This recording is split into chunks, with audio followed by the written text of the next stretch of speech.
Good evening, everyone. How's it going? Dom here, in this hot heat.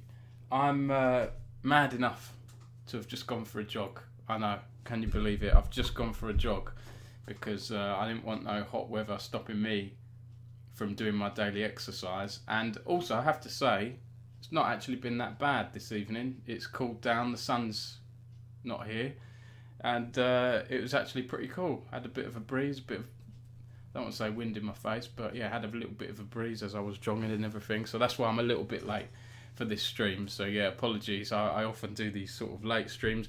I want to do something a bit different tonight. I'm just gonna push this out on my Discord as well, so that people there can see what I'm doing. And yeah, something a bit different. I'm not going to do this stream on esports. I'm going to do this stream on the loot boxes.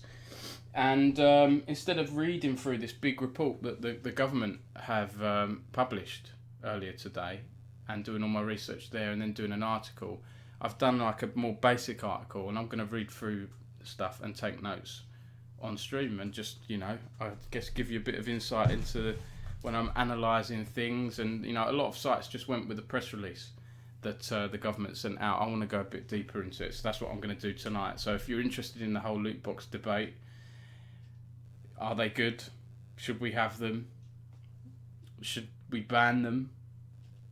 Then you're very welcome to join and chat, and feel free to say hi in the chat and just discuss as we go. I'm just going to put something in my Discord. There we go. Okay.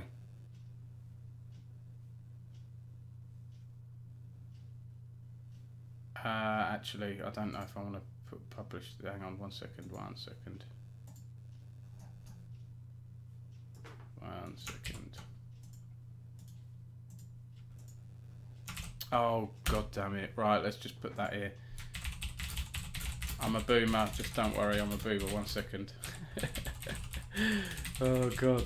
Should have done this before I went live, shouldn't I? I should have done this before I went live. There we go. Right, done now. Okay.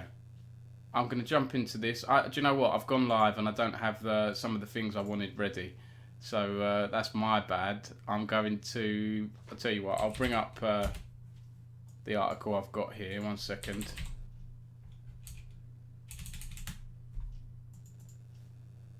Now, I published this article earlier today. I've updated the sub goal, by the way. Thanks to everyone who subs to me. Uncle Merc, how's it going, Merc? Did you come in from the Discord? This is going to be a bit of a different stream today, Merc. I was just saying less esports, more. I'm going to be looking at loot boxes now. You know, loot boxes do affect esports. We have a lot of loot boxes, don't we? In esports games, we've got. Even people forget sometimes, you know, cases in CS:GO, chests in League of Legends. They're kind of loot boxes. You don't know what you're going to get in them. You can buy them with real money, so or convert it into in-game currency and then buy it. And this is a big report today. I'm going to open up now that Nadine Dorries from the DCMS Tory government has explained why the UK government is not banning the sale of loot boxes to children following a 2-year review. It's actually a bit more than that. I'm going to go into the context there. Despite finding a higher possible risk of harms to young people. Now, it's a little bit sensationalist, me putting that in there. But, you know, a lot of people just went with this angle. A lot of people went with the demands the games industry must do more. But I don't take it like that. They've said they demand it. I just don't take it like that. I think, but we'll come on to it. They've basically said, government does not intend to make changes to the Gambling Act or other statutory consumer protection with regards to loot boxes at this time. Basically, we want to mobilise the industry's creativity and expertise to deliver progress, improving at pace, protections for children and young people and all consumers. If this doesn't happen, we will not hesitate to consider legislative change. So it's kind of a bit of a warning to the games industry. If you don't get your act together and sort out your systems around loot boxes, we might step in and ban and start throwing bans around. I don't think that's going to happen. I don't think that's going to happen at all. I think the games industry makes too much money. I think the fact that Nadine Dorries has started off her... let's link to it here. She started off her response with this paragraph. The UK games sector contributed almost £3 billion to the UK economy in 2019, growing hugely from a figure of £400 million in 2010. The government recognises the sector's huge potential, and we're committed to supporting its growth and strengthening its position as a global leader in game dev, blah, blah, blah, right? I think the fact that she's put that so early on, or DCMS have put that so early on, is very telling. That's my personal view. Okay. Okay, Merc, I'm going to be lurking and listening in the league game, no problem. Metal Quiz Solid, how are you? Nadine Dorries is quite possibly one of the worst people to have ever existed. That's Metal Quiz Solid saying that, not me. I'm going to try and stay on the fence a little bit with my politics play the objective journalist card. Dated Rhyme, how's it going, Matt? Evening all, hope you're all doing okay with the heat. Yeah, not too bad, thanks, Matt. I've been a bit crazy. I went for a jog before this stream. I didn't want a heat to stop me from doing my daily exercise. And to be honest, outside jogging, you've got the breeze and everything. Well, I don't know why I'm doing this. I've got a fan here. Let's turn the fan on, shall we? Dom, that'd be a good idea. Hopefully it isn't too noisy. If it is, tell me and I'll try and move it slightly. But now, bit of context before we jump in too much, right?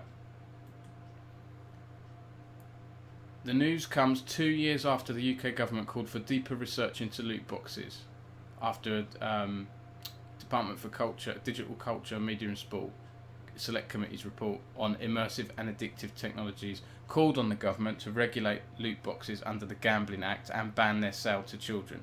So this happened a while ago. So this, the findings of that first report, or first sort of research into this, was that was 2 years ago, June 2020. But before that, September 2019, the DCMS committee did it way back then, right? Recommends that UK government ban the sale of loot boxes to children.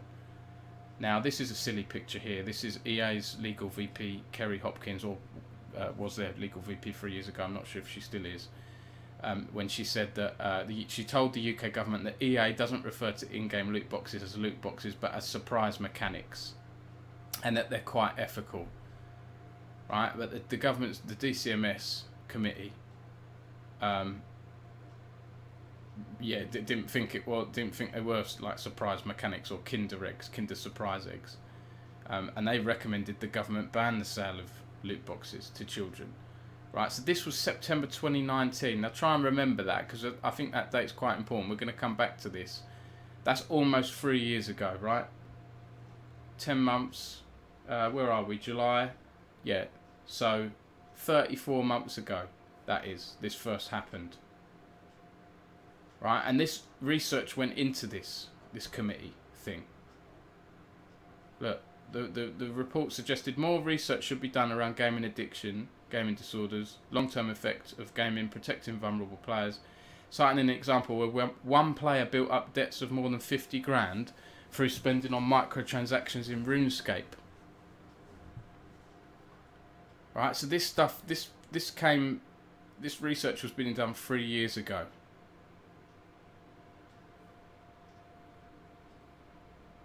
Gaming disorder could develop as a response to pre-existing life stress. Okay, it was more wider. This was wider. This report. It was also looking at gaming addiction as well. I actually did a little vlog on this thing, but now I prefer doing live streams because I can talk to you at the same time.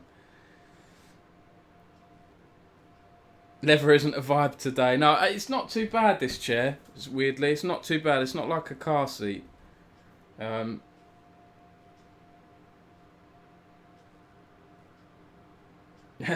MQS says, I doubt I can say what I want to say without being called an extremist, to be honest. Well, when I put this article out earlier, let's bring this up here. You can see a few of the quote tweets that came through when I published this. It's just the basic story I published. I want to go into a bit more detail here. The timeline we are in. David Duffy said, how much was she paid to back off? I think that's an interesting viewpoint. I don't think, she was paid to back off. I'm not insinuating any of that at all. But let's look into this, right? Because I want to see what the research of the government have done as well. I haven't read the whole full deep report yet on this stuff. So yeah, we've gone back a bit. We've looked at that in September. Then, in June 2020, the government again pledges to address concerns around visas. It calls for deeper research into loot boxes.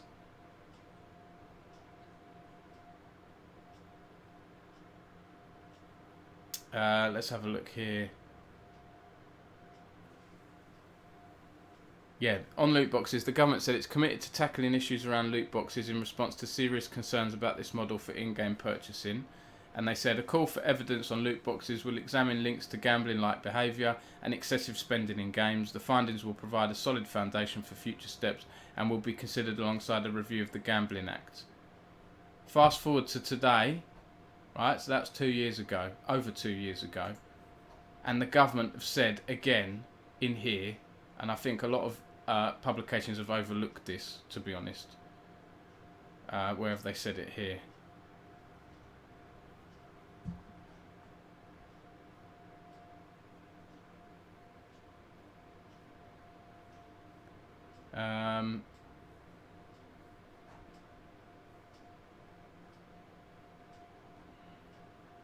Trying to see it here, but I'm pretty sure they said, yeah, here we go. Government said a new technical working group convened by the DCMS will be established, as will a new video games research framework to develop better evidence on the impacts, positive and negative, of loot boxes and video games more broadly. And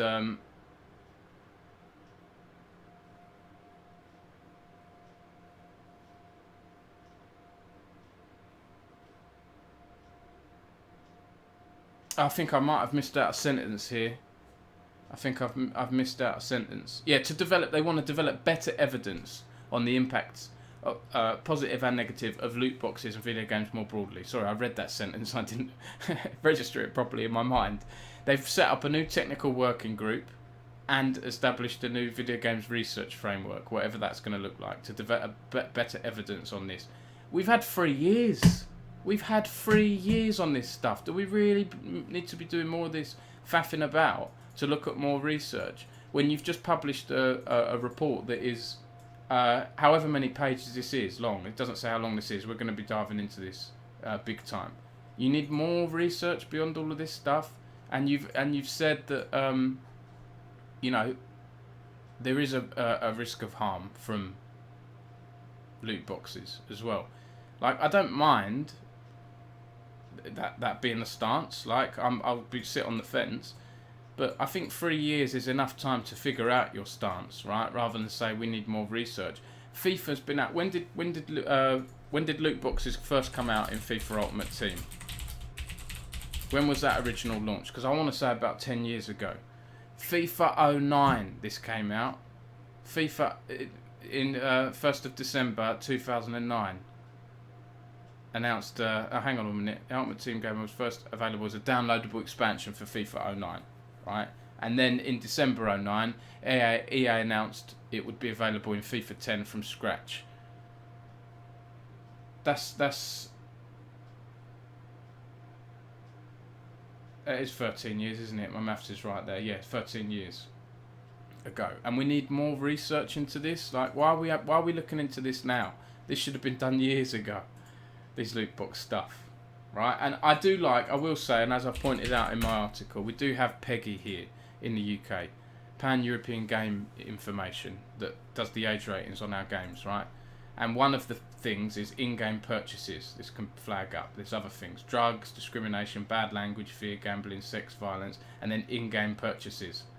In-game purchases, are they as bad as violence and fear? Yes, I think they are. For some people who've got addictive personalities or whatever else, have spent more money than they have, or taken other people's family members' money. Right, so I like that there's a warning, because if my son plays a game in the future or wants a game, I can look and say, all right, well, what are the in-game purchases?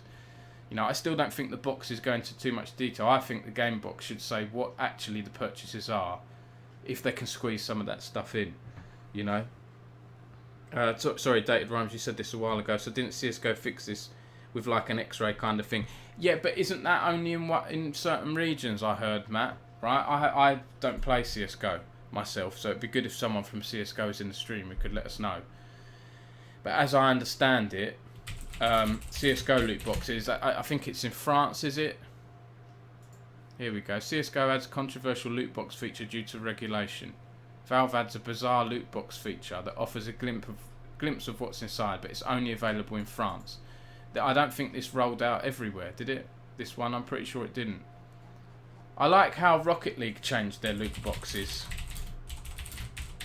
I think they display what's in them, right? Rocket League, sorry, their loot boxes are gone. Replaces them with blueprints, which now give specific loot. I quite like that. I mean, League in a way does a bit of both, doesn't it? League gives you things like champion shards that you can use to get at that champion. But again, this still feels kind of random to me. Our David, good mate of mine. Jamada is raiding with a party of 4. Jamada, thank you. How are you? You weren't on the NLC tonight, were you? Are you having a break? I think you said a while ago, didn't you? You were having a break or something. I only watched a bit of the NLC tonight. I saw Eragon was on there. What did you think of that? We're doing... This is not a... Sigmoid, how's it going? Thank you for following. Good to see you on here. We're doing a bit of a different stream tonight. This isn't esports as such, but it affects esports games. We're talking about loot boxes because the UK government have just announced a massive update on this, and quite a few sites have covered it, but I think quite a few sites have been pretty lazy with it as well. And instead of me going through the report by myself, I'm going to do it on stream with you guys and do a bit of investigative stuff on the on Twitch. Why not? Why not? So, yeah, I've just done a little bit of context on all this stuff. The government said before, or the DCMS Select Committee said we need more research into loot boxes. So they've just concluded their report. Now, first of all, what they did, and I hate it when the government does this because I've seen them do this before, right? They first released a press release on Sunday, yesterday, titled, "Companies must do more to ensure safe and responsible gaming and take action on loot boxes to protect young people." This looks great at first, doesn't it? Oh, the government are being really nice. They're telling the industry we've got to do more to make loot boxes safe. Children should not be able to buy in-game purchases and own loot boxes without parental consent. We're not going to ban them to children, but they shouldn't be allowed to buy in-game purchases. There's clever use of language, in my opinion, with these press releases and announcements that the government put out. I want to explore it in detail here. So this is a very simple press release, it's not very long, right? Government's call for evidence has unveiled a link between loot boxes and gambling harms, as well as wider mental health, financial and problem gaming harms. Calls on companies to step up and improve protections to children, as well as players of all ages from the risk of harm, right? So they've said this. Nadine Dorries, Culture Secretary, has said Video games must do more, blah blah blah. We've kind of covered that already. Explains what a loot box is. We all know what a loot box is on this stream, I'm sure. The call for evidence on loot boxes, launched by DCMS in 2020, found players who have purchased loot boxes may be more likely to experience gambling, mental health, financial and problem gaming related harms. The risk may also be higher for children and young people, so let's remember that. Yeah, we've covered this stuff here. Some platforms like Xbox have taken steps to improve protections, like options that require parental permission. But kids can get around. Kids are smart. They can get around all this stuff. They can get around this stuff. Nadine Dory says, we want to stop children going on spending sprees online without parental consent, spurred on by in-game purchases like loot boxes. Well, good luck, Doris. Good luck. Games companies and platforms need to do more. Yes, we've heard that a lot throughout this press release. Protection should support the minority of players who spend a disproportionate amount of money on loot boxes who may be at a great risk of harm. How are games companies going to do that? Are you telling games companies to look at who their whales are and the people that spend the most money in their games and stop them from spending? I think actually, what's that game? Lost Ark. Didn't Lost Ark put a cap on spending? I remember seeing an Asmongold video. $100 a day purchase limit.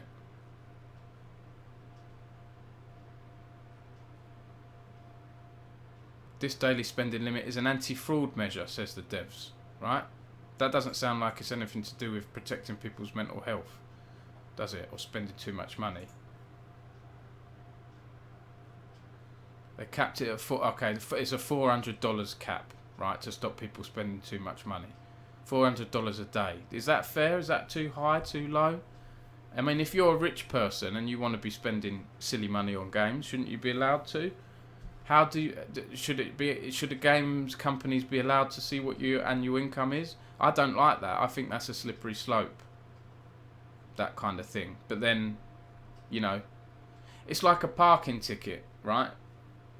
A speeding ticket and a parking ticket for someone who is working class or middle class, they'll feel it, right? A parking ticket for David Beckham is going to laugh at it, you know? I don't have the answers here, by the way. I don't have all the answers, but I think it's interesting to chat about this stuff. Jiggy, thank you, Jonas, very much. I appreciate that. That's very kind. For some reason, that didn't come up in my notifications. I don't know why. Follows are, and subs usually do, unless I didn't hear it.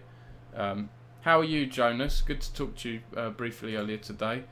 Well, I'm chatting about loot boxes today, so I warn you, it might be a little bit drier than usual, but I'll try and keep it interesting for the handful of viewers we have. And I was going to do this anyway, so why not stream it? So yeah, chatting about all that stuff.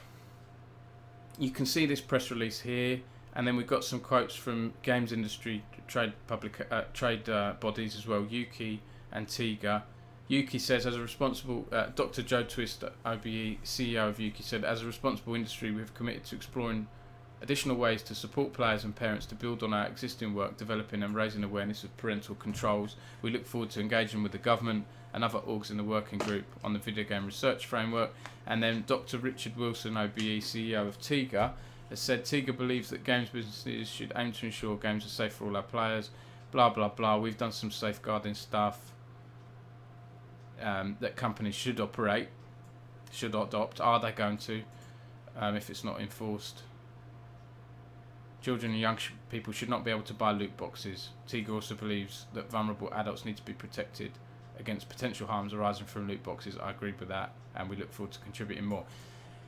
This government, you know, this has come out 2 years after the initial thing where people were, and the Select Committee was calling for a ban on the sale of loot boxes to children. There's no mention of a ban here, so I don't blame some of the journalists for just publishing this as is, but in a way I do, because they should have done their research and looked at what came before and how the Select Committee were calling for a ban, and some of the crazy situations where kids had spent tens of thousands of pounds on FIFA packs and their parents couldn't afford to pay the rent and stuff like that. Absolute chaos.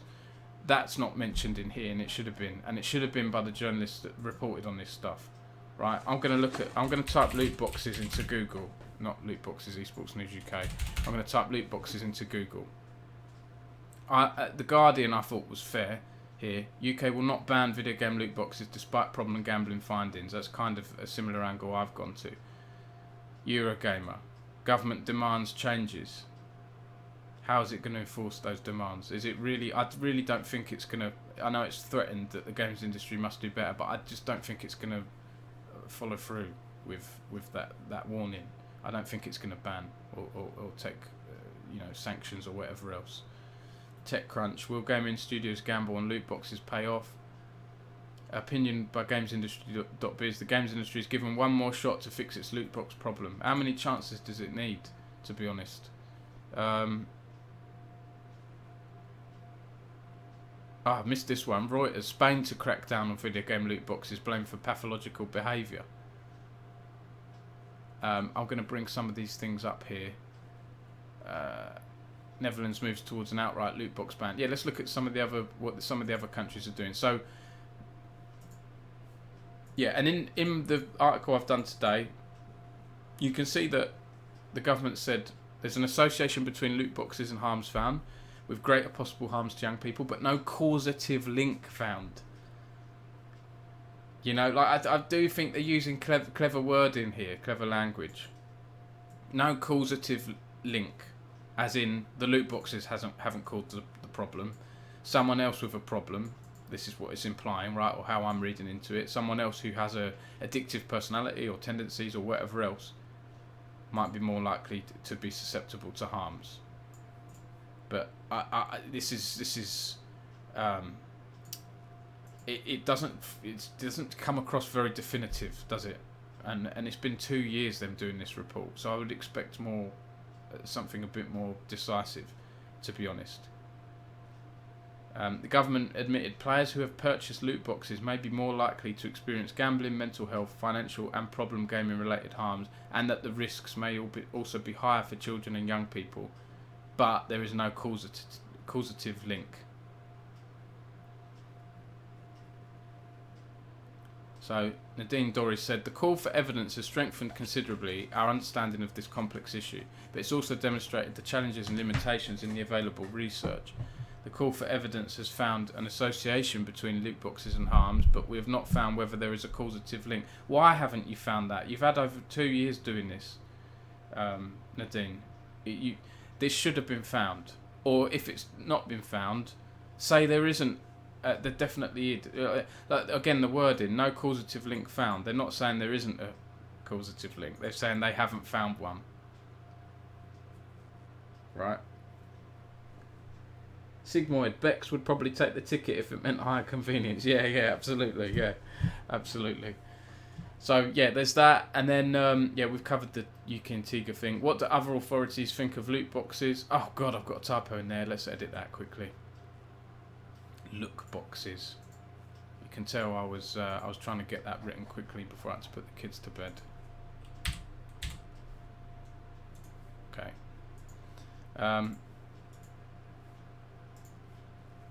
In 2018, Belgium declared loot boxes illegal, and EA stopped selling FIFA points there. Netherlands Gambling Authority said that previously loot boxes were illegal because they were considered a game of chance. The Dutch authorities ended up issuing EA with a fine of up to 10 million euros over loot boxes in FIFA, but this was later overturned. And then recently, consumer groups in 18 European countries backed a report calling loot boxes exploitative. And independent gambling harm consultancy Epic Risk Management called on UK authorities to ban the sale of video game loot box products to people aged under 18. Let's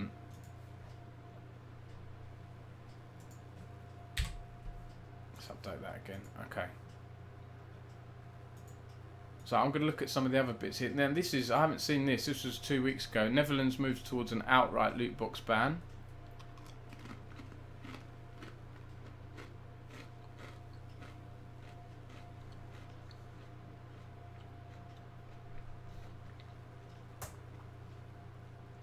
If me eating crisps is going to annoy you, tell me now, and I won't eat them, okay? Because I know I don't want to be that guy in a cinema who it's a really tense moment in his film and opens a annoying, noisy packet of whatever and then you hear the crunches every few seconds. Alright, you can just tell me to shut up if you don't like me eating crisps. So I like the government, the Guardian article. Oh god, need to register to keep reading. Eurogamer has gone with the government says companies need to do more angle. I'd like to see journalists and publications going a bit harder on the government.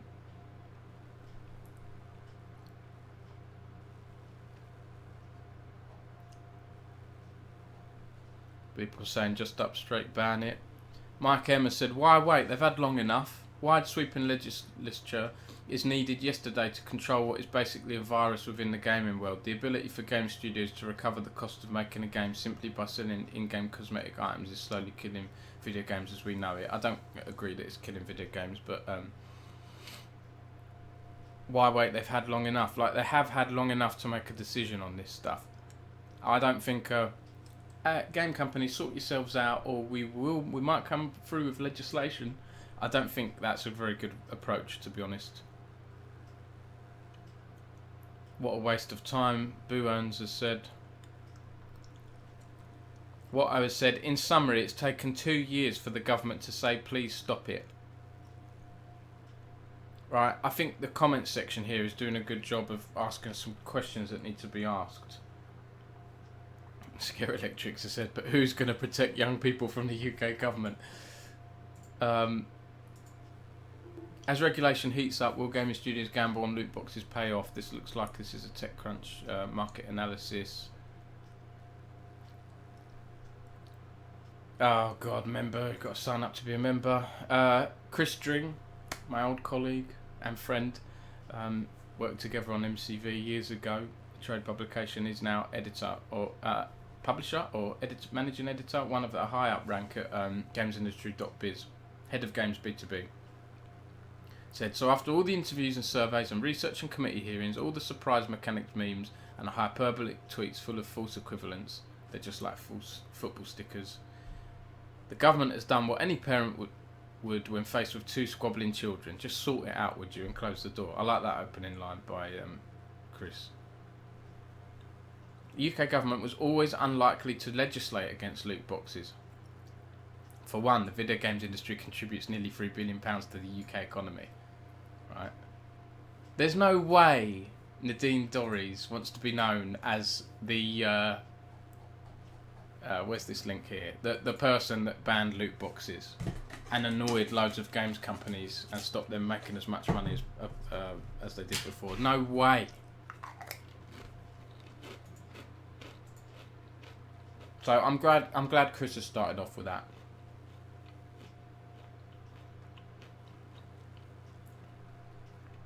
Legislating against loot boxes would also be expensive. If the government did decide that loot boxes are a form of gambling, then it would require a massive expansion of the Gambling Commission. So people are too busy and it's too costly. Let's just forget about it, yeah? I am being facetious, but among all those bad reasons for not legislating loot boxes, there are real reasons too. Loot box research doesn't go deep or far enough. Yeah, but why not? It should have been. In my opinion, it should have been. I know it's a complex subject, but 2 years is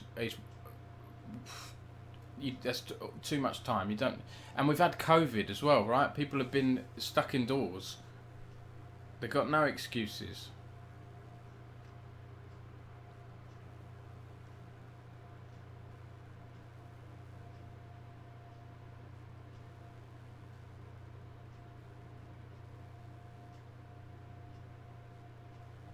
Chris is saying, you know, the companies are already doing some of these things that the government are asking them to do, telling them to do. Keep an eye on players who are spending excessively, send them automated messages and have people who are trained to deal with problem situations. Yeah, I agree with that. But, you know, again, the games companies really want to have a department where they talk and try and stop people spending money with them.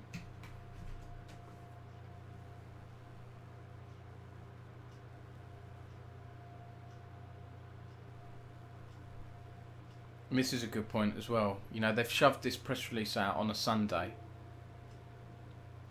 or the country melts will likely mean some of the more mainstream media outlets will simply overlook it all. Yeah, 100%. So let's catch up on some of the chat here. Dated Browns, bro, you need to eat. It's cool. I don't need to eat this. I'm not even hungry. I'm just snacking. I want to know how they deal with Hearthstone packs.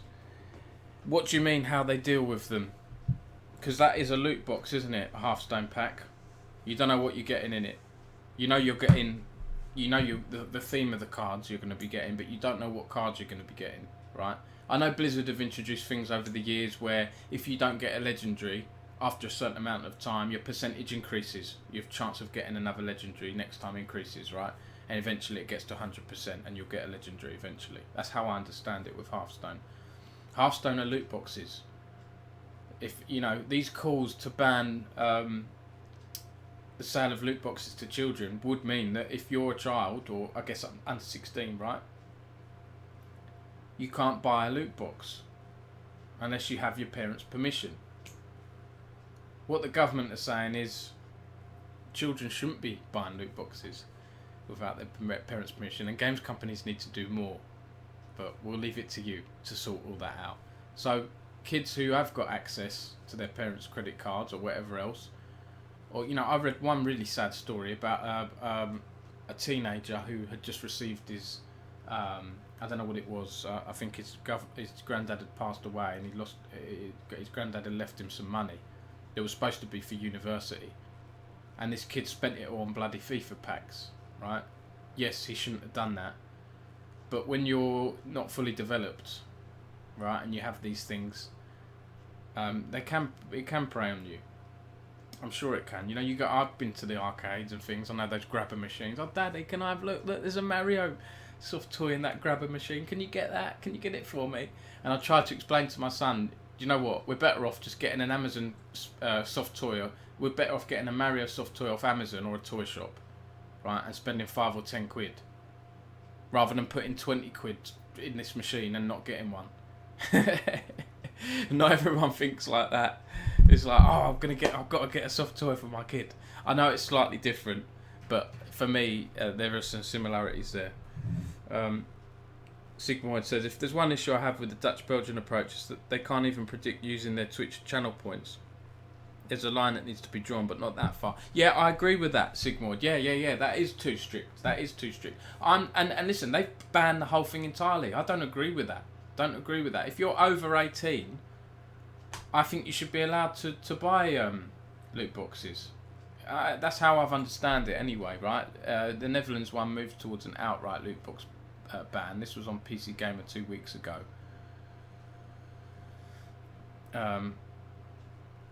I have to say, I don't like reading articles that start with long paragraphs. Sorry, whoever wrote this, Andy Chalk.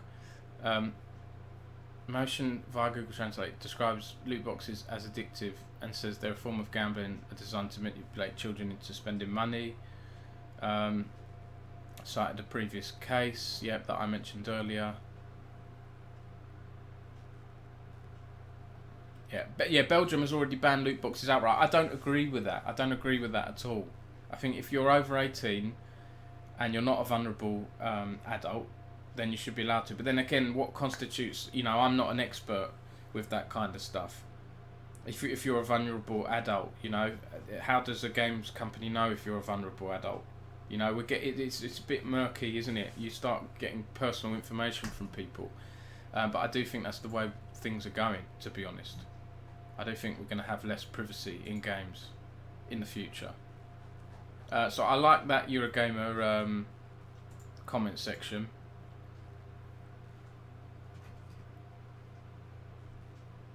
Oh, sorry, Dated Rhyme. I keep forgetting about that 12-foot ladder. I tried it the other day and it didn't work for me on the site. That's it. Every 40 packs for a legendary, if I recall right. Uncle Merc says, I think that since I'm technically still a child, it depends on the maturity. Like, I've spent money in games, but I don't go over the top with the amount I spend. I'd say I spend about 20 a month. That's fine. Yeah, £20 a month. Not everyone can do that, Uncle Merc. Not everyone has that ability to stop. Like the Gamcare thing, whatever it is. When the fun stops, stop. I'm pretty good at, when I was growing up, I just turned 18 late teens, early 20s, I'd go to the casino a few times with my friends. It was a bit of a novelty. Oh, we're 18 now, we could go to the casino. And, back then I was working in a chippy or whatever, doing a bit of part-time stuff while I was at uni. But I'd set myself a limit, right? It might have been 60 quid or whatever, 80 quid. And that is my money for the whole night out, including whatever, taxi, drinks, food, and gambling. So really, I'd probably spend back then, like whatever, 50, 60 quid on gambling. If I spent it all, that's it. I'm not getting more money out. If I make more, hey, that's a bonus. If I break even, that's a bonus. I have had friends who, within 20 minutes of getting to the casino, have spent 200 quid that they took with them on the night out, and then have got 200 quid out the cash machine. Right? But I think that was their limit. After that, right, that's a lot. To me, that's a lot to blow on a casino. To some people, it might not be. But then that was their cut-off point. Wow, I've spent £200 more than the £200 I wanted to spend. But they still had that cut-off point in their head. Some people just keep going. One of my modules I did when I was at university, at Bournemouth University, I was studying journalism. We had to do multimedia journalism, so do newspaper articles, do a magazine report, do a radio report and all that stuff. And for my radio report, I enjoyed it actually. I felt sorry for one of the people I spoke to, but I did it on gambling. I did it on problem gambling, right? People who have problems with gambling and spend too much money, and so on. And I put I put a flyer up in the library saying, "Hey, I'm looking for someone to talk to me about this. Do you have a gambling problem? Would you be willing to talk, even if it's anonymously, for this radio project I'm doing?" It's only for uni, right? So it's not going to be actually aired on the radio. And I had a student reach out to me. I was quite surprised, really, pretty quickly. And the interview was more like a therapy session. I was really listening to this guy, and he basically told me, like, he was he didn't live, he wasn't born in the UK. He flew over here to study here, right? And his dad would send him money, or his family would send him money every I don't know how often, right, to live at uni. I didn't have that luxury. I didn't have well-off parents. I had to live on my own and live within my means. But this money would come over from his parents, and he told me on the record in this interview. I think it was on the record actually. I think he gave me his name and everything. He wasn't scared at that point. He'd spend the money that his dad gave. His dad gave him money for, I don't know, a term or half a year or a year. He spent it all in one night and lost it all on the casino. And he was saying to me all the time, "I know it sounds stupid and I know I'm in the wrong, but I can't help it because my mind is like, well, if I put £5 on this, if I put £5 bet on and I win 50 quid or whatever, what if I put £500 on? Imagine how much I'll make." It's just he couldn't set himself a limit.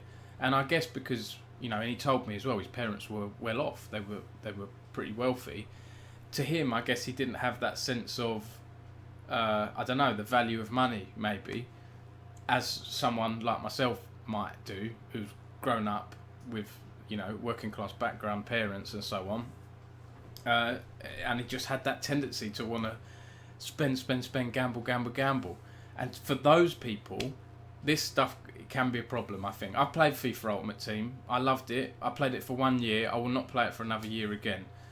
Because I don't feel it's right to have to buy a game that's 50 quid a year, or whatever it is, 60 quid these days, and then put money in to build your team. When I played FIFA Ultimate Team, it was back in like FIFA 13, FIFA 14, so almost 10 years ago now. And on that team, I must have spent probably about 400 quid, 500 quid in a year, which isn't too bad, right? It's similar to you, Uncle Merc. Instead of your 20 quid a month, I was probably spending about 30 quid a month, 30 or 40 quid a month on FIFA packs. Which I didn't think was that bad, because that year I wasn't playing many other games other than FIFA. That was my game. I played a lot. I had a really good Arsenal team. I had all inform cards, right? The black cards in FIFA Ultimate Team. I had a really good Arsenal inform team. And then when the next FIFA game came out, I was like, can't you port this over? Don't I get something for having a good team? I think EA gives you a little bit of gold extra, because like, oh, we value you. I don't. Maybe they've changed that now, right? depending on how much your team is worth, they might convert that into some bits of gold for the next game. But I basically lost that team. I was like, I can't be bothered to do this again. I'm not putting 400 quid in. I'm not paying 450 quid a year for FIFA. Hell no. And at that time, I was starting playing League of Legends more, right? This was 2013, 2014. And then I launched Esports News UK a year after. But yeah. Sigmoid says, 12 footers hit or miss, depends on what the site represents to the Google crawler, which can be the bare minimum for SEO. Yeah, I hear you there. So let's jump into this. I've done a bit of context here.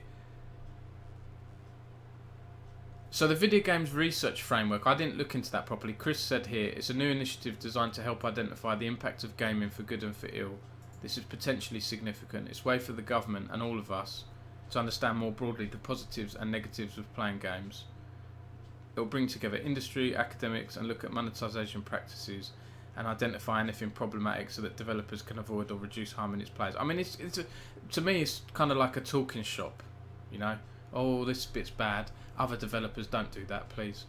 You know.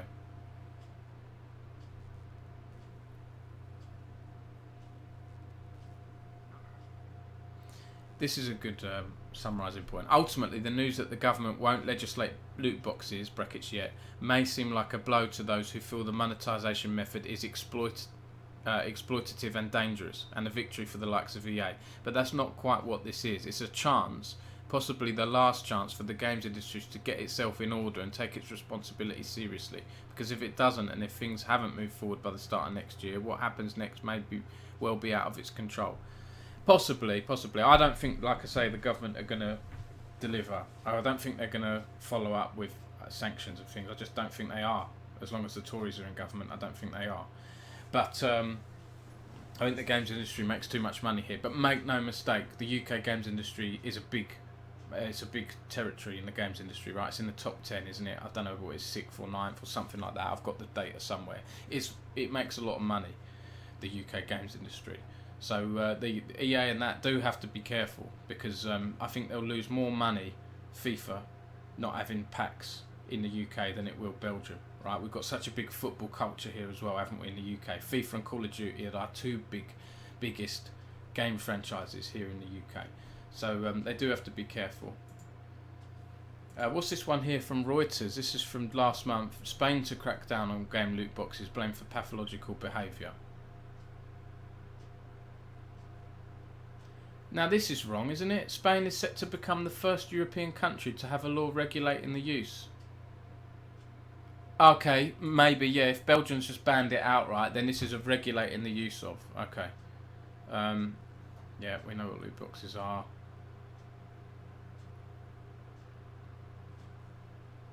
Oh, it's also mentioned NFT and cryptocurrencies here as well.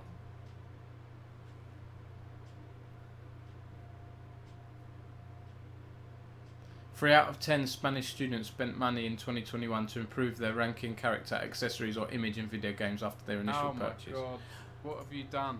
You know. Caster Gems, how are you? I'm sorry, Gems, I haven't got onto that thing you sent me the other day. I've got too much on my list today. Do you know what? I spent about 2 hours with the kids just looking at my to-do list and having a feeling of dread. I was like, there's too much on here. There is too much on here.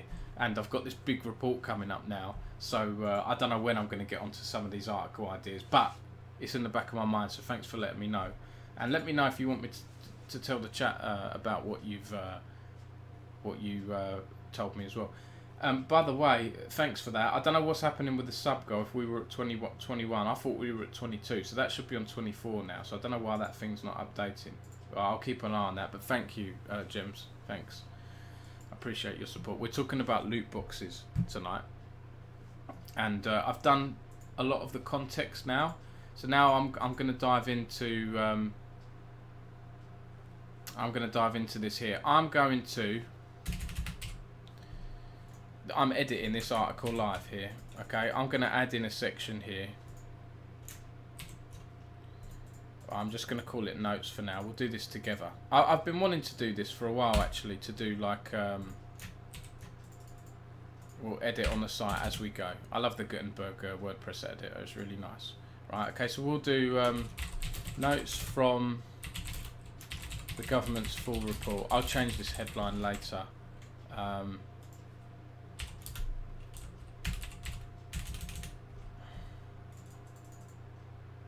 I'll put updated in real time from the UK Twitch stream.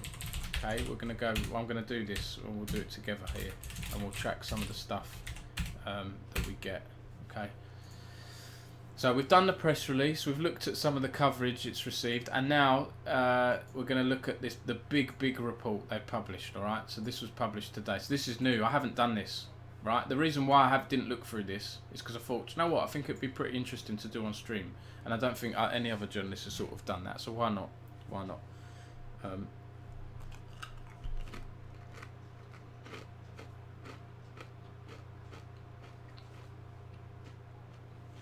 Dated Ryman said, at least with Hearthstone I can dust my cards for the following year. Yeah, I like doing that too. Oh, Gems said, feel free to talk about it. Yeah, before we jump into this, I'm just going to, because Gems has kindly thrown us a Twitch sub.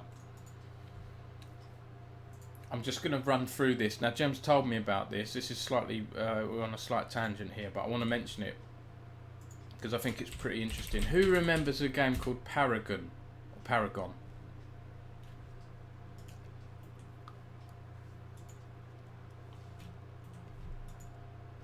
Who remembers a game called Paragon?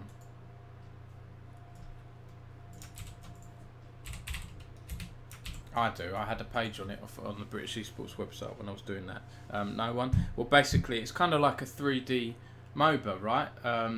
Gems will be able to tell you. Gems was you were casting in it, weren't you, right? Gems cast, that's where you were doing your stuff. Now, there's a game called Predecessor, which is so a former YouTuber and people from Paragon have been rebuilding their own version of the game of Paragon, and have gotten quite a bit of funding, and they're UK based as well. Yeah, so it's like a third-person MOBA basically, and this guy here, Robbie, is it's the founder. He looks familiar to me, Robbie. I might have met him at a games industry event or something.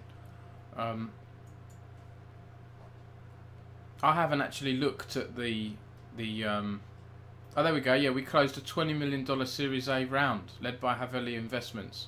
So this was a couple of weeks ago now. Ameda Studios.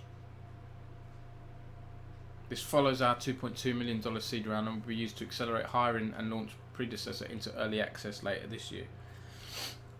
I quite like Smite when it came out. The thing is, MOBAs are so blooming time consuming. I feel like I can't play more than one. You know, if another MOBA comes out that's really good, then it will just take away the time that I spend playing League of Legends. You know, so it's a tough genre, isn't it, to go into MOBAs. Not many studios really try and crack them these days. So, is there a trailer or something we can look at? Oh, here we go. Oh, that wasn't much actually. Let's see if we have. Oh no. We need like a hook or something. Oh my goodness. Oh my goodness. What is this? Victor, dude. This guy's a monster. You saw him? Yeah. He blinked in for that hook. Oh. Like, dude. Oh my. It doesn't look that bad, to be honest. Gems. I'll have a look into it more. Look, there's a ranger class here. That's more my style. Get off me! This is my Penta moment. By the way, anyone who can fire arrows like that in real life, as My someone who Penta does moment. archery, Let's is go! impossible. I think it's impossible anyway, my level. And no one holds a bow horizontally in real life. Anyway, I won't go into that. But it looks cool. I think it looks pretty good. But it makes me want to play World of Warcraft PvP. That's the only thing. When I see a third-person action game like that, I just want to play WoW.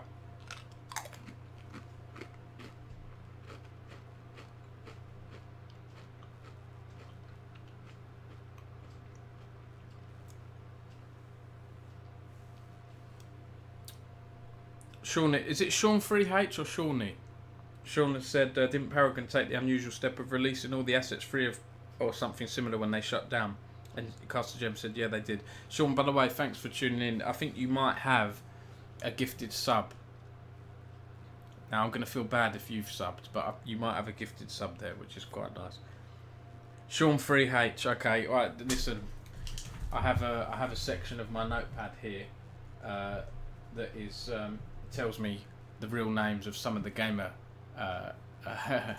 tags and things on Twitch because I'm a boomer and I can't remember. So Sean, I'm going to write down how to pronounce it, okay? Because I'm a stickler for things like that. I'm a bit of a perfectionist with stuff like that.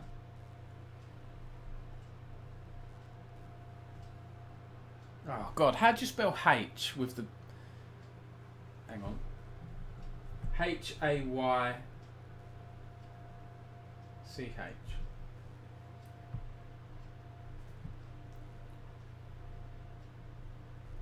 Okay.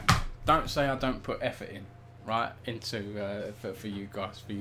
Let's go into this then. Let's go into this. Why is that? There we go. Let's go into this now. So I've covered some of the foreword, some of these quotes from Nadine Dorries. Now I will say actually before we go into this, I just want to say who we're dealing with here, because I found this quite funny. I think I've retweeted it. Here it is here. Gary Neville, I can't stop watching this. 10.4 million views. This is the person we're dealing with here. Okay. I won't play all of it, but I'll play a bit of it. This is from an interview with ITV, I think this was. Have BBC. you spoken to the Prime Minister recently in the last 24 hours? Why? Why are you asking me that question? I'd like to know. We've communicated. I'm really confused. Is that a difficult question? I'm just asking if you've spoken to the Prime Minister in the last 24 hours. We have communicated.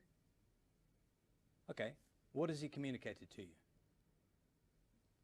Well, I'm not going to tell you the extent of my communications with the Prime Minister. I mean, I've answered your question. We have communicated. What is your next question? What's his mood?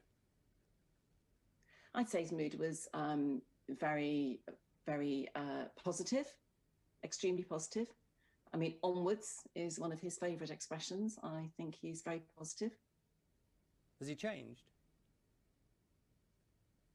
Changed what? His attitude? To what? To the way he runs the government. I won't go in too long because it's very cringe, but that's the first minute. But what I took from that, I think, yeah, the journalist questions are a little bit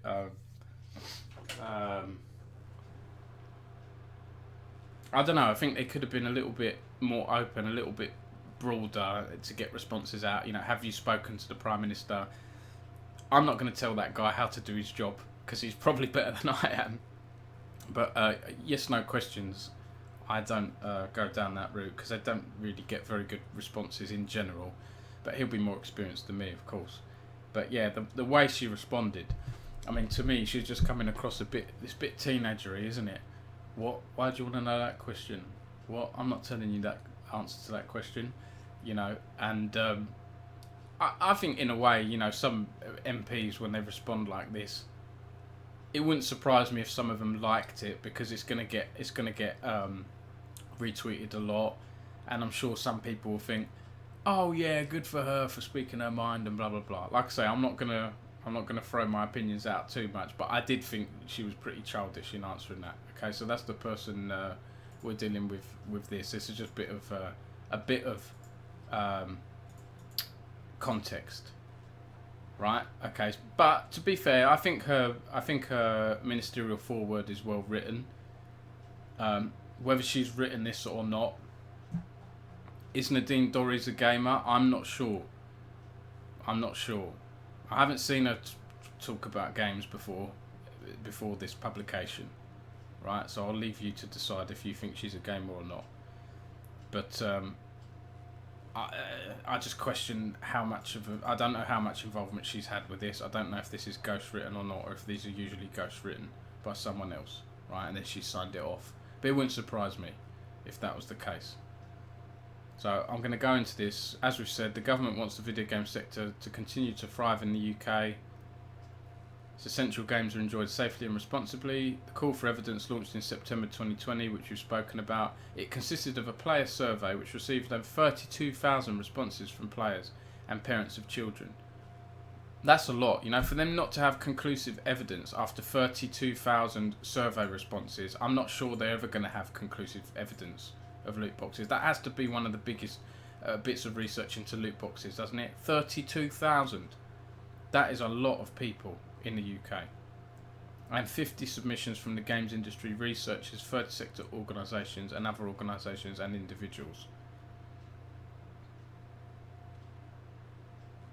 In addition, DCMS commissioned an independent rapid evidence assessment of literature and empirical evidence on loot boxes conducted by InGame and published alongside the government response. I haven't seen this. Oh, this was April 2021. I did see this at the time. I read through this whole thing. We won't go into that one today. Study requested. Abertay University, University of St Andrews. This is like a sort of essay thing, this.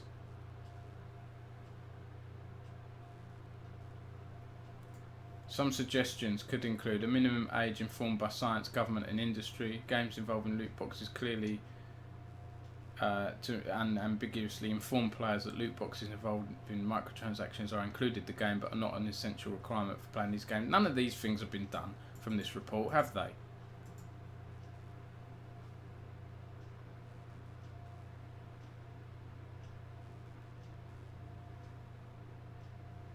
Some of these have been recommended, I think, to games companies.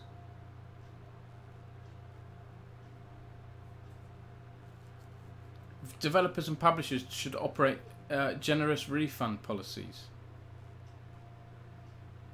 and players have a clear path to obtain this and to self-include. I don't think that's going to happen. How you know that again? That's a slippery slope, isn't it, for game devs? Refund policies. Oh, I accidentally spent £1,000 on WoW token. I accidentally spent £1,000 on FIFA packs. Can I have it back, please? Because I didn't get Messi in the packs. You know, it's not easy to regulate this stuff, is it? It's either ban or just do what you like. That's the impression I get from all this stuff. Let's go into it then. Number 3. While the response to a player survey was not representative of the UK gaming population, it's provided a valuable insight into the perspective of many players and parents of children who play video games. Nearly all players who responded to the survey said they'd opened a loot box. 98% of those 32,000 responses, or however many responses were from players, have opened a loot box. That's a lot. They said this isn't representative of gamers, but 32,000 is a lot. You could weight that, you know, based on the population. What is the population in the UK these days? 60, 70 million, whatever it is.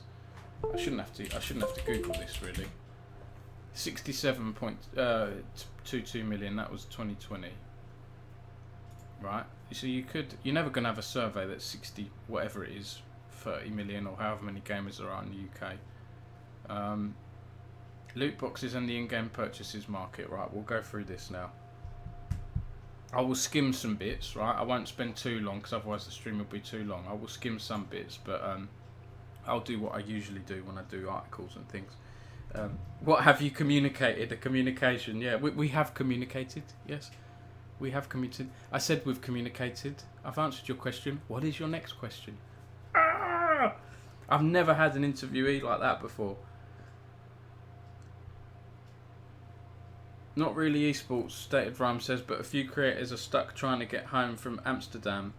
Oh, really? Oh, I didn't see that, Matt. Yeah, to be honest, because I'm doing this, I'm not really seeing news, am I, and things like that. Are there any UK ones that are...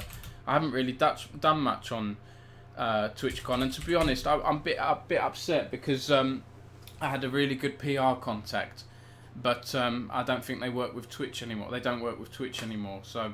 My PR contact that I had did Twitch stuff has gone now, and I don't know who the new one is, or if it's just internal at Twitch, but I haven't been sent anything about Twitch Rivals and stuff, which is a bit annoying. I don't even know who won Twitch Rivals. Do any of you know? I'm surprised that Twitch haven't sent a press release out on TwitchCon. Or maybe they have, and I'm just not on their list, which is a shame. Why have they got stuck out there? Is it to do with COVID or something?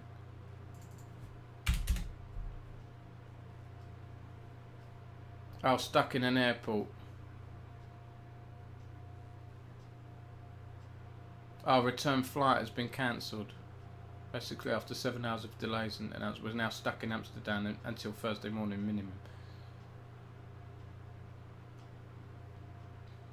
Wow, and it's such a short distance, isn't it? I've been to Amsterdam a couple of times before, and I think it was like, whatever it is, this is like a 30-minute flight or something, isn't it? I know you've got to queue up and all that, but I got stuck at TwitchCon.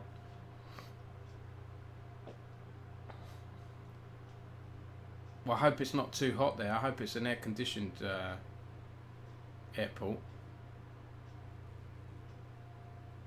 We'll see how bad it gets. If it's like a few hours and then they're home, that's not too bad. But if it's until Thursday morning minimum, yeah, that's a bit crazy, isn't it?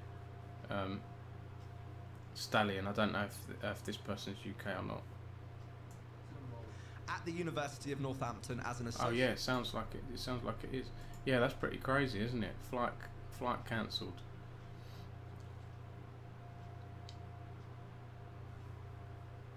Nico Hart says, oh, another UK streamer. Flight cancelled. Schiphol and EasyJet left us stranded. What's that company? I've never heard of that. Schiphol. Oh, Amsterdam Airport, Schiphol. Okay. No ground crew, no food, no hotel to stay in, nothing. This is inhumane treatment.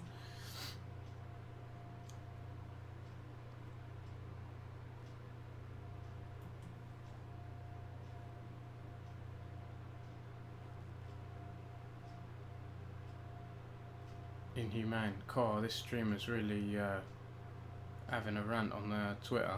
I don't blame him, to be honest. I won't get too sidetracked with this, but yeah, thanks for letting us know. Feel free to DM me any links you see, especially of UK streamers, because I might do something on it. But I'd be tempted to get a comment from EasyJet or something like that, because I don't know what's going on. But yeah, if you're EasyJet, you don't want a delayed flight, do you? Full of for streamers, you know you're gonna get pretty bad PR if you do that. Well, did I just see Fnatic trending there? Oh, it's just disappeared now. Saw Fnatic trending. What are Fnatic doing? They're playing in the Valorant Copenhagen thing, aren't they? Valorant Masters. Wide Boaster.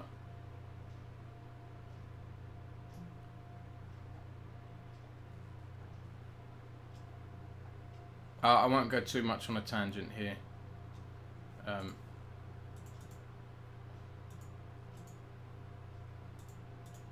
Okay. Apparently Amsterdam Airport is very understaffed right now. Ah, Tattle felt hi Tattle. Oh, EasyJet just canned the flight. Nico, Starly, Retro are all stuck there. Oh God.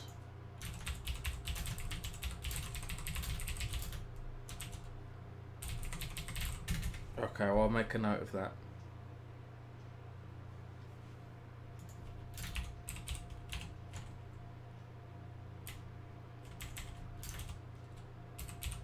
Retro is UK as well, isn't he? Am I thinking of a different person? I'm thinking Retro, the CSGO person. Thanks for letting me know about that. Loot boxes and the in-game purchases market. Yes, here's what loot boxes are. We don't need to go into that. At the end of 2019, the loot box market in the UK was projected to be worth £700 million. Wow. That's interesting to know. Let's put that in our notes. And the UK market for video games was estimated to be about 4 billion in 2019. So yeah, that's like 20. That's like whatever. If I'm doing it right, 15-20% ish of was that? 15-20% ish of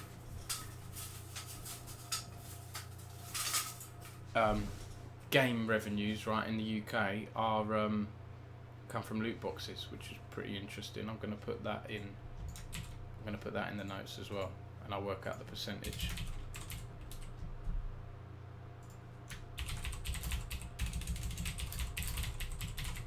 One second. Just gonna be nosy, see what that is.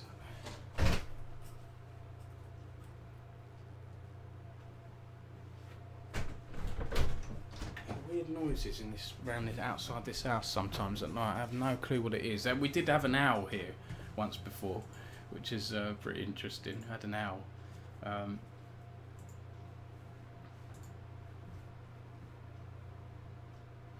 This is more contextual old data here.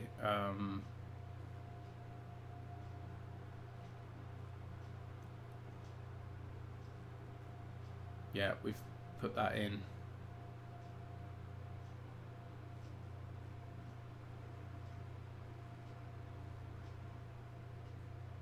There's also emerging evidence of a dose-response relationship where greater loot box spending is related to greater problem gambling severity. Footnote 2. Oh right, that's interesting. That's from a different report here. Paying for loot boxes is linked to problem gambling regardless of specific features like cash out and pay to win.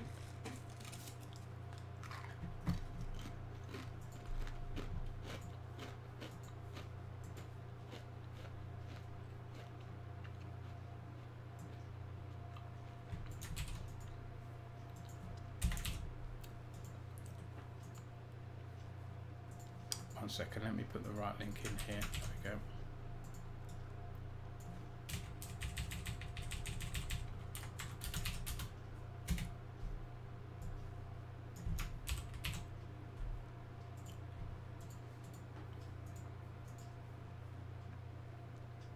However, a range of plausible explanations could underpin this association between loot box spending and problem gambling behaviours.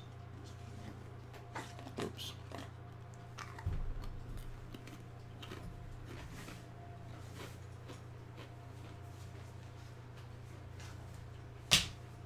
God. I thought I broke my Pringles lid there.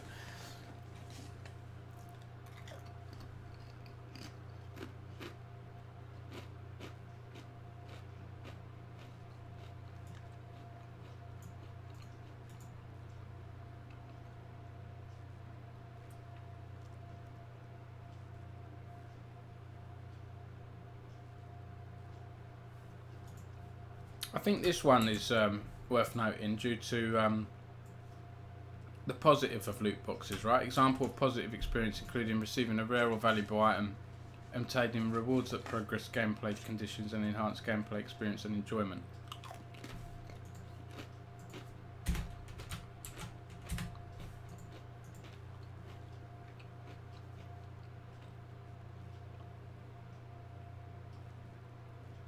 %63% of adult respondents to the player survey reported negative experiences with loot boxes, ranging from general dissatisfaction to reporting that loot boxes cause or contribute towards financial, gambling related and or mental health harms. That's a high percentage, isn't it? What's that? 2/3 basically, just under 2/3.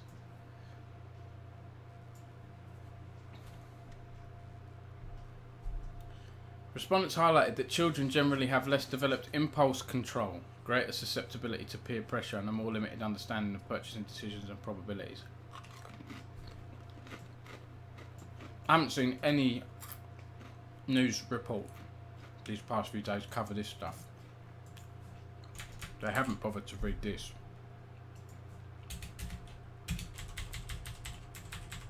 I won't copy paste the whole thing in, but I can edit it afterwards.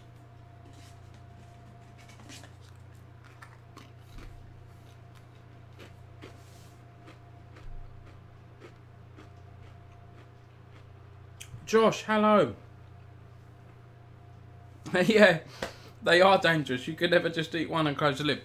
Josh, how's it going? I was prepping for this stream, so I didn't watch the whole NLC tonight. How are you doing? Thanks for giving us access to Viking. Anyone watching this, if you're interested in the NLC and League of Legends, UK Nordics League of Legends, go check out our interview with X7's new League of Legends player, Viking, a jungler, who did really well last week. I don't know what happened in today's game, but it was a really good chat with Lee Jones, who's been doing our weekly NLC video interviews.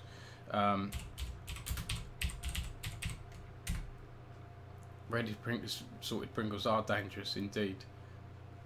Alright, X7, you won tonight. Congrats, Sir Josh. Well done. Another win against Astralis Talent. So where does that put you now?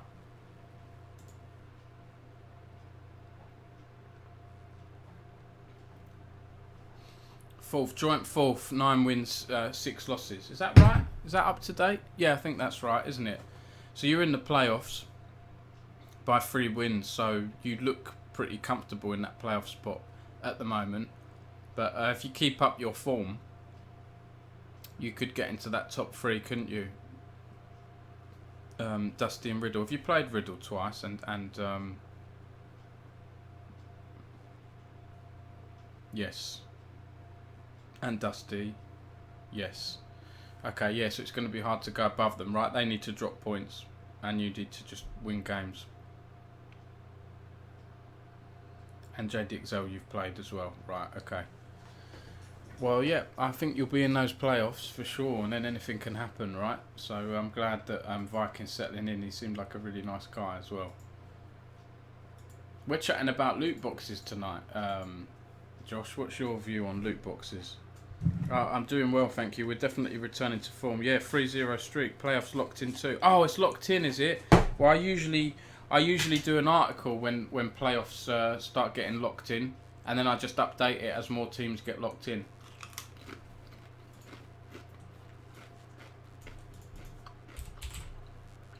NLC do a good job of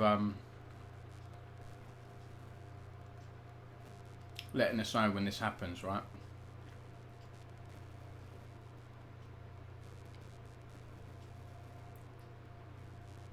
Did you lock in playoffs last week? Was it? Did I miss that tweet? Has that already been done here? Oh,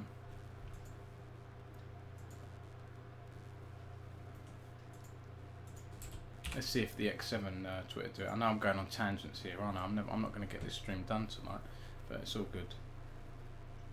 Attila MVP.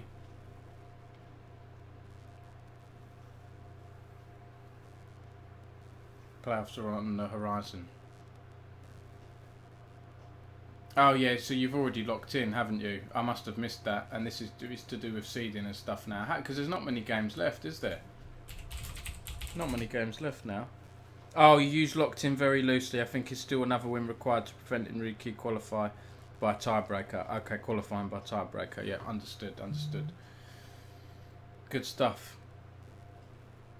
Yeah, I hope to see another good run from you guys at EU Masters and the region. We'll see how it goes. Yeah, we're talking about government done a big report into loot boxes. They haven't banned them to children, but they have found a link that there's harms, right? And children are more likely to see those harms from loot boxes, but they haven't banned them yet. They're giving the UK games industry one last chance, basically.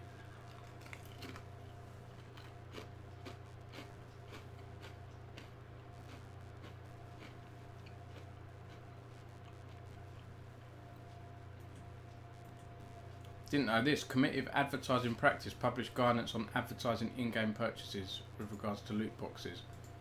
So there's just a lot of stuff here that I think a lot of people haven't reported on. Oh, I've got to download this one. That was almost a year ago though, so I probably won't put that in. I'm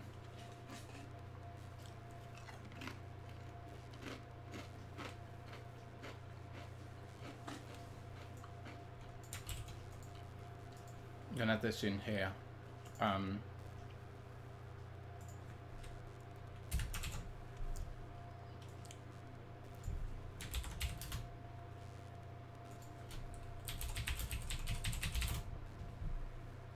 Ministry of Consumer Affairs.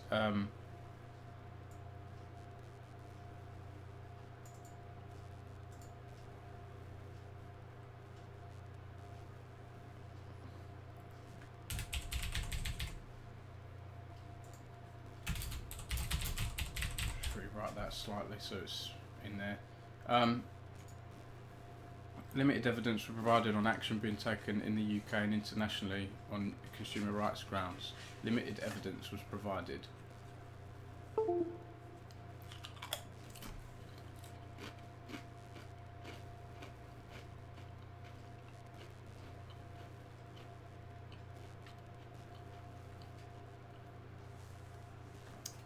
Some protections and measures that games companies have put in.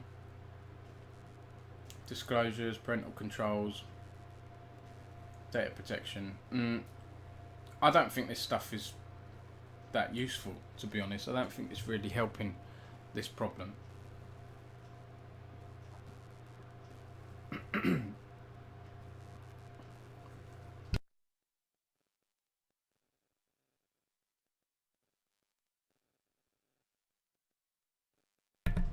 Pringles and drink going down the wrong aisle is not a good combination for a stream, is it?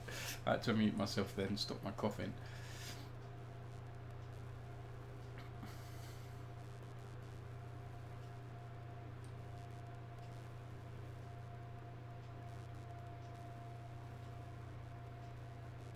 Of adults responsible for children, a large majority were aware of parental controls.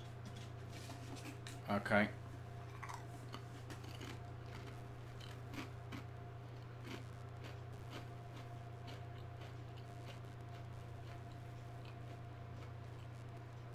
Yeah, the government have said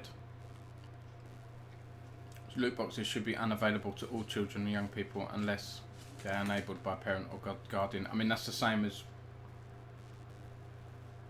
in a way, you know, you can't stop a kid from playing COD. You can, but then there's all the peer pressure stuff, right? And, you know, to get with the kid might be like, oh, mum or dad, can you buy me this game?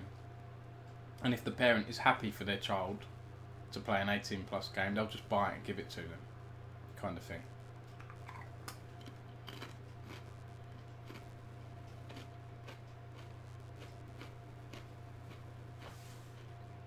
The government welcomes progress made on industry-led protections for children. However, this progress has been uneven, and there is more that can and should be done across games platforms and publishers to mitigate the risk. Again, it's very general, that, isn't it? It's not really going into detail. Government's view is that games companies and platforms have the technical expertise and capability to develop and improve protections and to communicate with players, parents and children to support safe and responsible gaming.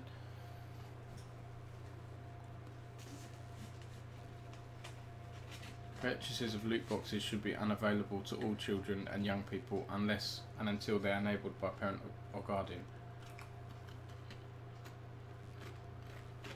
We welcome the commitment from Yuki to explore practical ways of achieving this objective. That is really hard to do, isn't it? How do you do that? You've got to put age verification in every game that has a loot box now. How are you going to do that?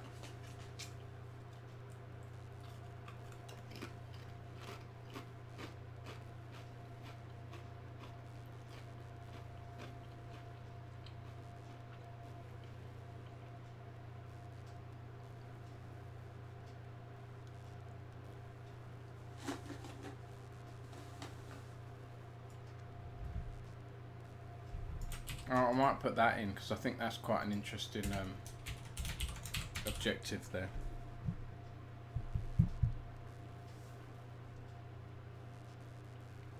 Uncle Merc says, how would they manage it though? I don't really understand if they did put on restrictions how they'd manage it. Yeah, same. That's the big question, Merc. I don't know how they're going to do it.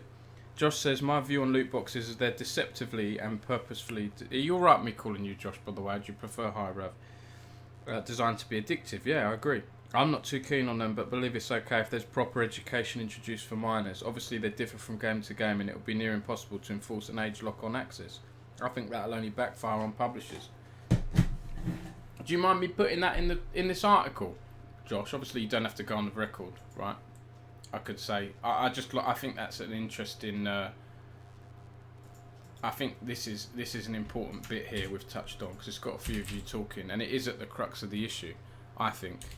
But I like your quote on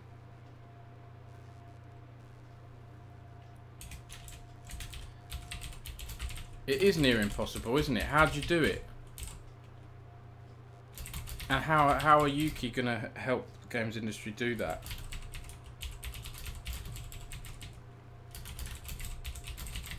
It will backfire. It's what I was saying earlier in the stream as well, because then it starts becoming a what do you call it? Privacy thing, doesn't it? Oh, these games companies want to know how old we are, you know, and then you get the whole conspiracy thing. Oh, they want to know how old I am so they can push more products to me and all this stuff, right?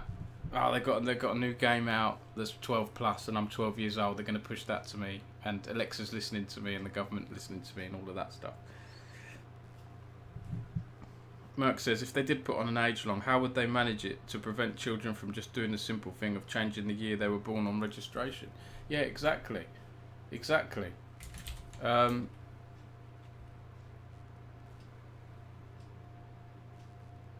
you know what? I should have my stream up, shouldn't I? So I can copy paste stuff. If anyone's happy for me to use some of your quotes, I'd appreciate that. Obviously, you don't need to. But yeah, I'd appreciate that. Let's get this chat window open here, because I think some of this stuff is interesting here. I'm just taking notes for now, right? I might not use all of this, but this is useful stuff, I think. Oh, it's fine. All right, thanks, Syrov. Ah, William, how's it going? Caprioska. Of course, kids will just put in their correct year of birth. Nobody ever lies on those age verification systems. Yeah, 100%. Don't forget about those microchips you've received because of the COVID vaccine, Hirav said. Yeah. Merck says, the only way we can properly identify age is getting to show IDs, which would go against GDPR if handled incorrectly. Yep. Which would deter publishers by getting them. Yeah, I mean, how many people is that going to put off playing a game? You've got to give us your passport details and all of that stuff. Now, there is something here. All right, thank you, Uncle Merck. There is something here, right? There is a... oh God, what's it called here? British Esports Federation, formerly Association, announced this thing last year. British Esports collaborates with IBM and industry specialists to create a safer esports space for young people. Now, I don't know what the current status of this is, even though I'm friends with a few people at British Esports, but I don't know generally what the current status of this is.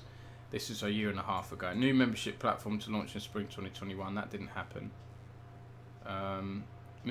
Use a verification system in place to reduce in-game toxicity. Now, there's something here around age verification, I think. British Esports teamed up with safety technology provider GoBubble for real-time content moderation and will deliver accurate age verification using privacy-preserving artificial intelligence tech from Yoti to ensure age-appropriate interactions.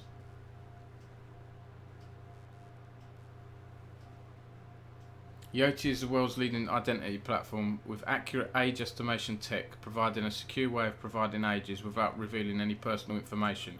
This company here, I don't know how this tech works, but if this stuff happens in the game industry, they could be quite a successful business, couldn't they, if this technology is good. There's no need for ID documents and images are deleted after the age check. Right, so it takes a picture of you, right?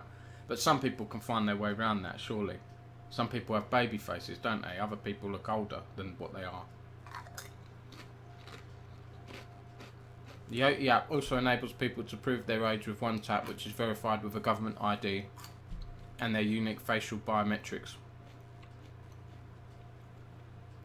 Yoti's combination of AI tech, liveness, anti-spoofing and ID document checks ensures businesses can be confident in the age of their customers.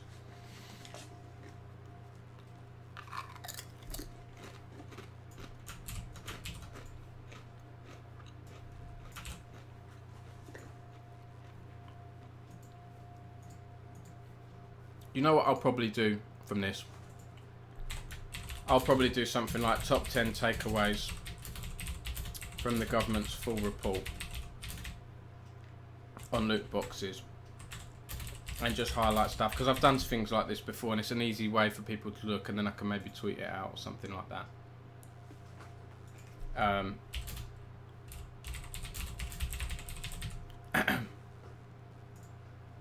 just do that in progress for now. We've still got quite a way to go. It's 11 o'clock. We've still got quite a way to go here. I've got a early call tomorrow morning.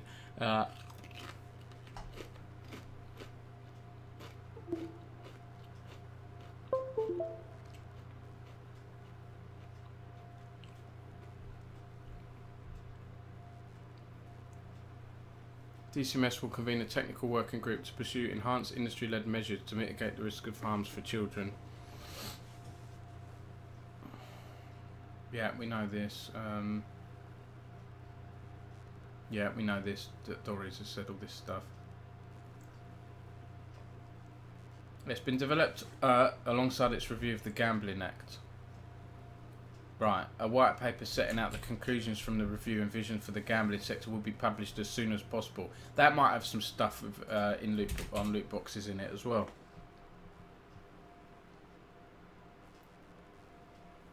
Oh really? The internet is horrendous in Berlin. I'm. Are you being sarcastic? Surely it's got to be good, isn't it? In the in all the gaming houses and all the things they have out there. They may be moving to London in the next 12 months. Interesting.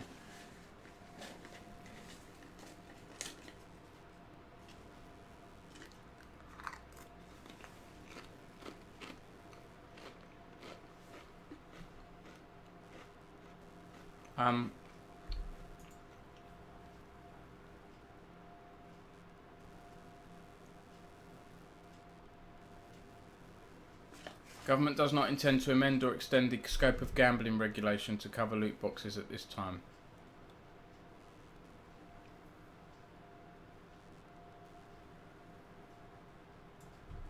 I'm going to add this in as well. Up here somewhere. Because they've decided not banning the sale of in-game loot boxes to children. I'm going to put that right high up actually, because I think this is pretty interesting. It doesn't attend. It doesn't plan on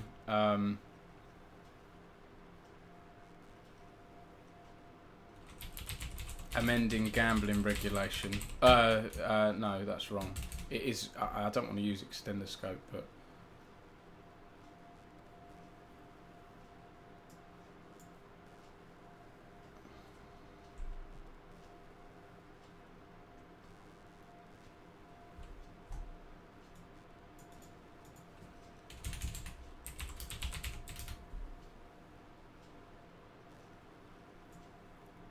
Amend gambling regulation. There's a lot of wordy stuff that isn't needed in there. It doesn't plan to amend gambling regulation to cover loot boxes.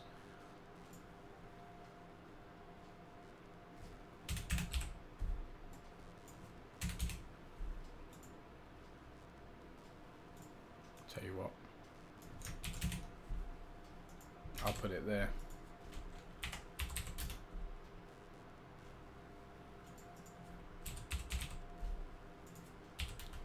Let's do that. You can get a little insight into my editing process.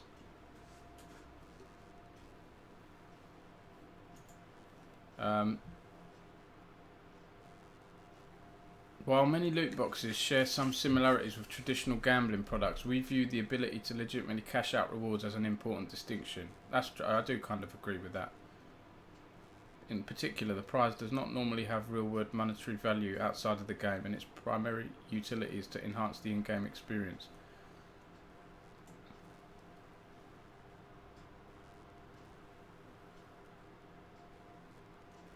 Yes, if the Gambling Act covered loot boxes, it would require substantial changes to the gambling tax system and increase the scope and cost of running the Gambling Commission. This is what Chris String was talking about on GamesIndustry.biz. So shout out to GamesIndustry.biz for doing that work. I think I'm going to do another section on gambling stuff. Okay, I'm going to do another section on that because I think it's worth noting. Because some people have said, oh, it should be recognised as gambling, right?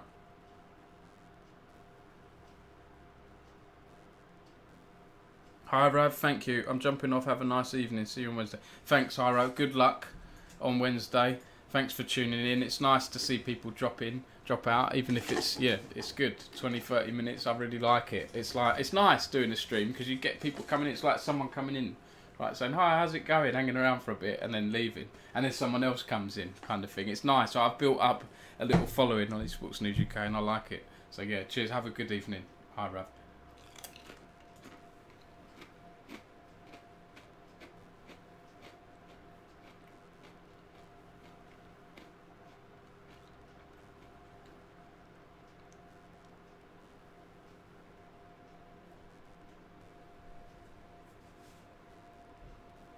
This is something I forgot to put in. Legislation to introduce an outright ban on children could have the unintended effect of more children using adult accounts and thus having more limited parental oversight of their playing and spending. If I put this in here... No, but I do like that. Let's get rid of this here. Where was that here?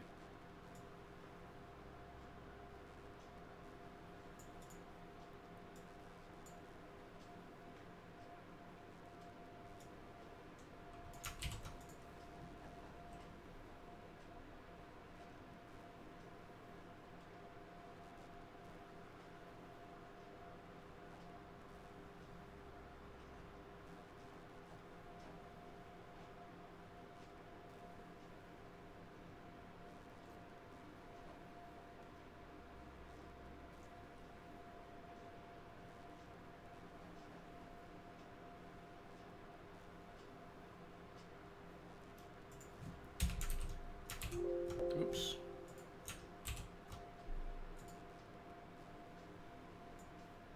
Just going to put in here the report added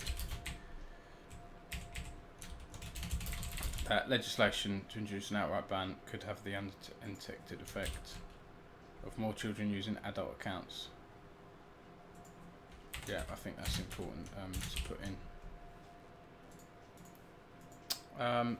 We will continue to keep this position under review. Yep. Bloody hell. This is just all the... This is just overall stuff, isn't it? Oh, God damn it. It's going to take ages. Government will launch a video game research framework. Yeah, we know that.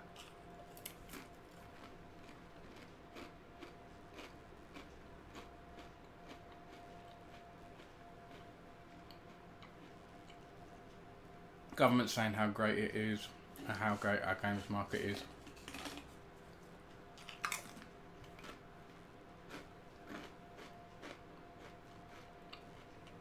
What our loot box is.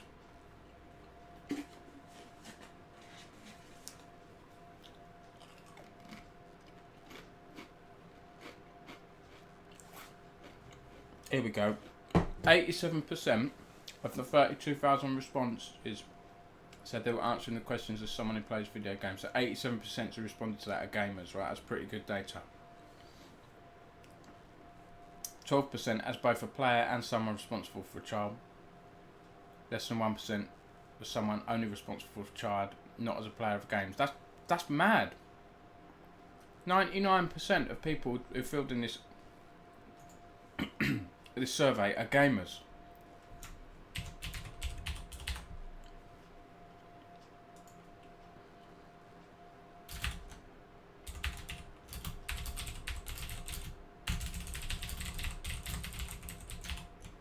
Right, that's massive, isn't it? That's really good data they've got here. So the fact that they need more data after this is mad, I think. I'm going to get through this whole box, aren't I?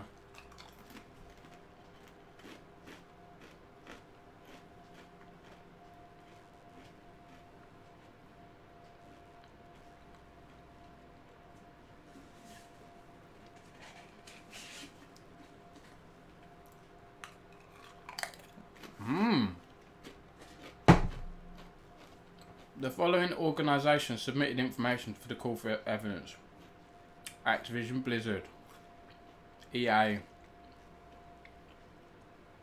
Jagex, Take-Two, Ubisoft. There's a lot of publishers in there, isn't there, who don't want to lose money. There's others as well. Parent Zone, Video Standards Council, US Federal Trade Commission, William Hill Betting Company, Young Gamers and Gamblers Education Trust, Internet Matters, Game in the Mind, Clean Up Gambling, All Party Parliamentary Group for Gambling Related Harm.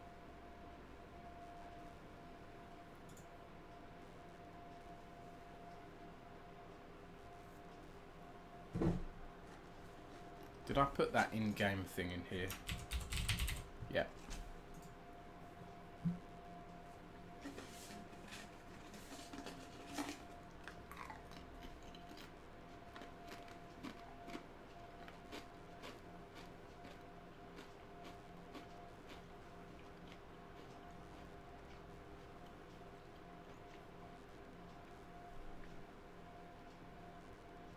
In-game found from the literature that a consistent definition of a loot box is lacking. Okay, yeah.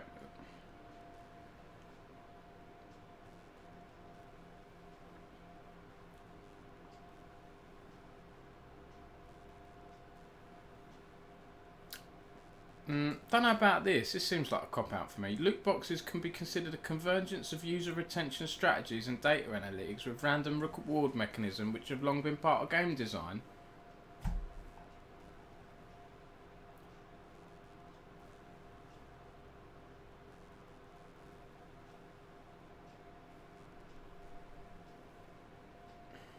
I'm not sure about this. Reviewed literature shows the variety of ways in which loot boxes are implemented, designed and used in games. They're likely to continue to change as games develop and innovate. For this reason, it's difficult to isolate loot boxes for analysis from other types of in-game purchases. It shouldn't be. I mean, the amount of money you put into a game, it might be hard to figure out how much of that is spent on loot boxes, maybe.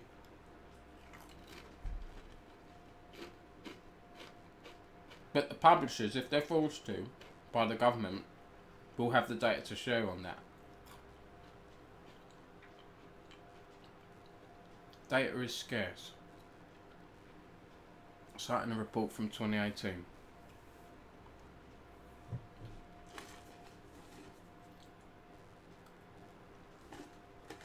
Juniper research report of 2029 estimates revenue generated by loot boxes, not including skins gambling video games, will exceed 20 billion by 2025.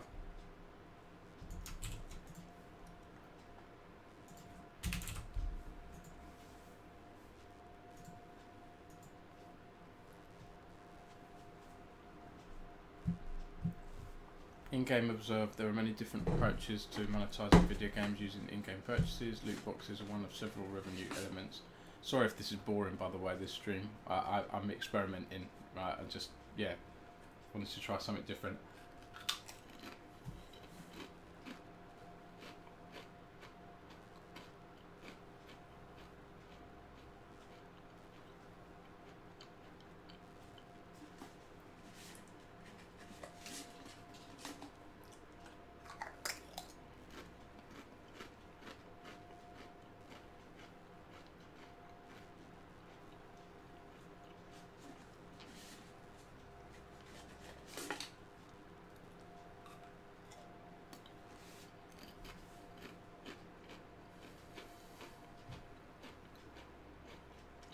Ofcom 2020 report estimated 4% of adults, 6% of children have purchased a loot box in a free-to-play game.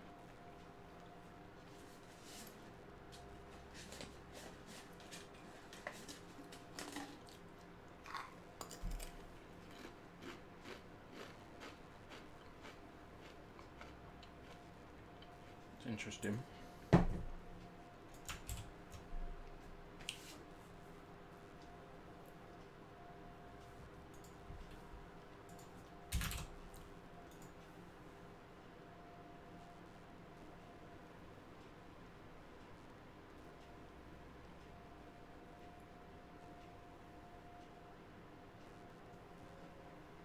Seasonal loot boxes. Oh god, I think someone's woken up. One of my kids.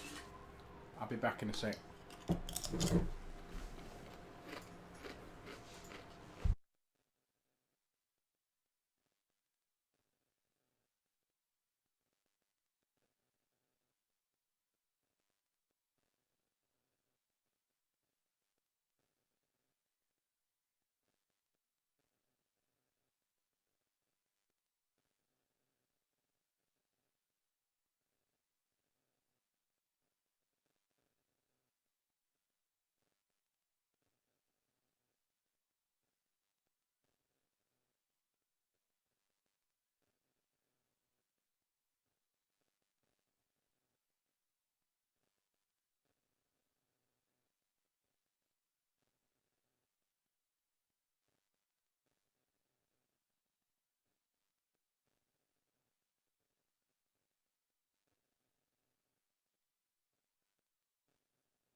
Right, my twins were being absolute terrors, pretending to be asleep. Then when you leave the room, they just wake up and start mucking about. So I'll probably have to go soon. My wife's gone to bed now and sorted them out, but yeah, I'll probably have to go soon. I thought I'd be able to whiz through this. I'm about a quarter of the bloody way through. God damn it.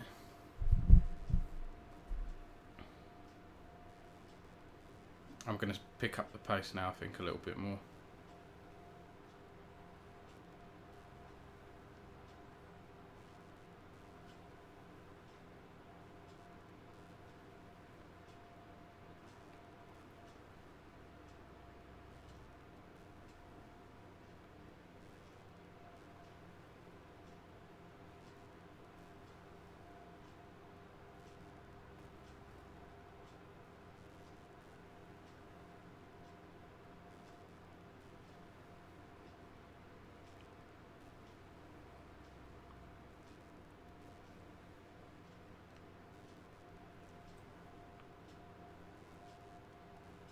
This is what I want, player survey.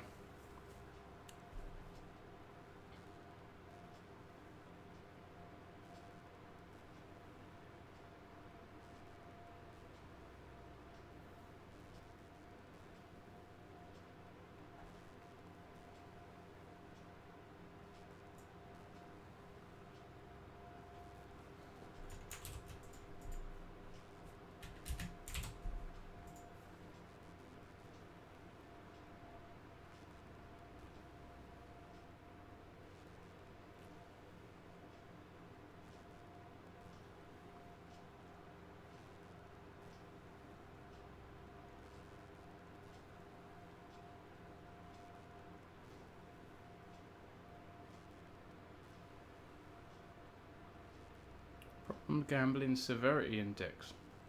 Looks at whether somebody is experiencing problems with gambling and the severity of these problems.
Study commissioned by GambleAware and conducted by Uni of Plymouth and Uni of Wolverhampton found that over 7,000 loot box purchases, a third of the 5% of players that spent more than £70 per month on loot boxes fell into the PGSI problem gambler category.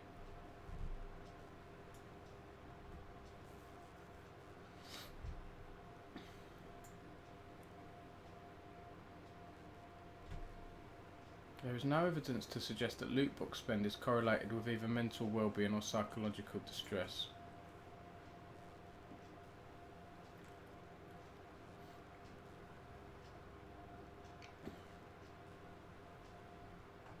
That's interesting.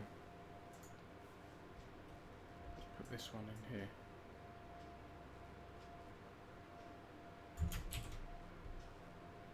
Another study found that loot box purchasing is linked to problem gambling in adolescents when controlling for mandatory gambling participation. There's a lot of reports, isn't there, already on this stuff? This is absolute can of worms.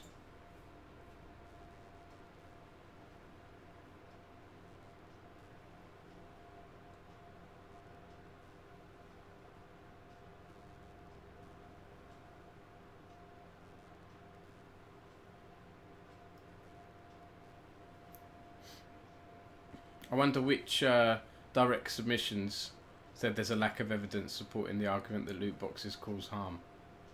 I wonder if some of the game publishers would have said that.